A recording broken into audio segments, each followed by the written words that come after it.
تو پھر کیا کرتے؟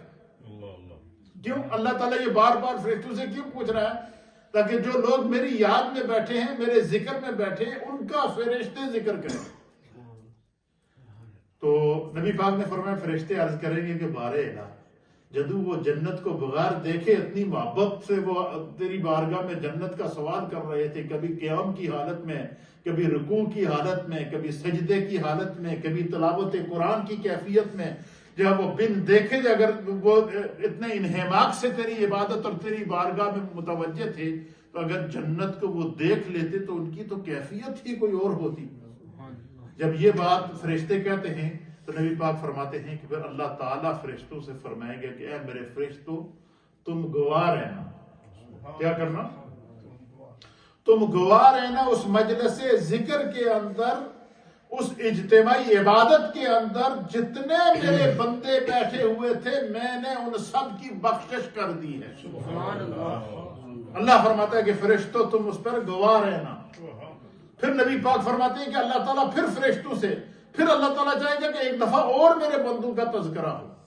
پھر حضور فرماتے ہیں کہ اللہ تعالیٰ فرشتوں سے فرمائے گا کہ اے میرے فرشتوں، ذرا یہ تو بتاؤ، یہ تو تم نے بتا دیا کہ وہ بندے اب تجھ سے تیری جنت کو مانگ رہے، جنت کا سوال کر رہے تھے،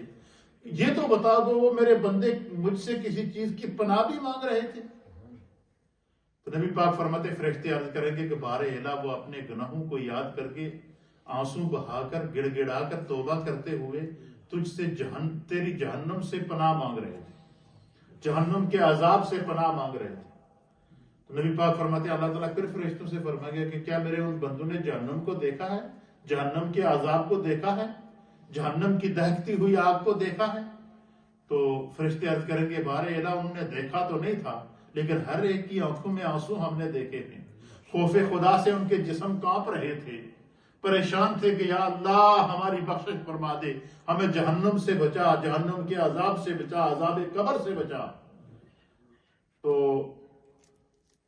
نبی پاک فرماتے ہیں کہ اللہ تعالیٰ فرشتوں سے فرمائے گے اگر وہ جہنم کا عذاب اور جہنم کو دیکھ لیتے، تو فرشتے عرض کریں گے بارے الہ، وہ بن دیکھے اگر ان کی آنکھوں میں اس طرح کے آنسو تھے، شرمندگی تھی،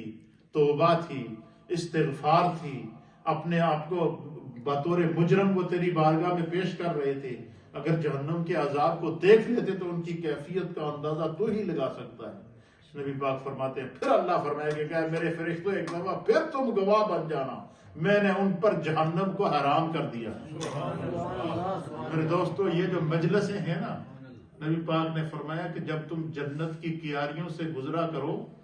جنت کے باغات سے گزرا کرو، تو اس میں سے کوئی تھوڑے تھوڑے پھل توڑ کے کھا لیا کرو۔ تو صحابہ نے عرض کی یا رسول اللہ جنت کی کیاریاں کون سی ہیں؟ حضور نے فرمایا ہوا مجالس الذکر، وہ ذکر کی مجلسیں ہیں، یہ جنت کی کیاریاں ہیں۔ فرمایا کہیں سے تم گزر رہے ہو، تمہارے کان میں آواز پڑ جائے نا فلاں جگہ ذکر ہو رہا ہے، فلاں مسجد میں ذکر ہو رہا ہے، فلاں جگہ مجلس ذکر ہے، فرمایا اگر تم مصروف بھی ہو تو چند لمحوں کے لیے وہاں چلے جایا کرو۔ کیوں؟ فرمایا وہ جنتی لوگ بیٹھے ہوتے ہیں، وہ اس مجلس سے جو گزرے گا، جو اس مجلس میں بیٹھے گا، جو اس مجلس میں شریک ہوگا، اللہ سب کے لیے جنت لکھ دے گا۔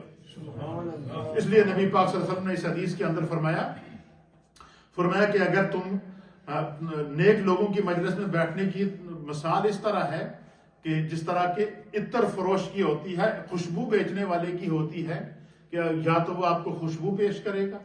یا اس کی خوشبو مہکی مہکی خوشبو دیکھ کے آپ کا دل کرے گا یار خوشبو بڑی چنگی ہے، میں شیشی ایک لے ہی لیں۔ اور اگر آپ نے نہیں بھی لی،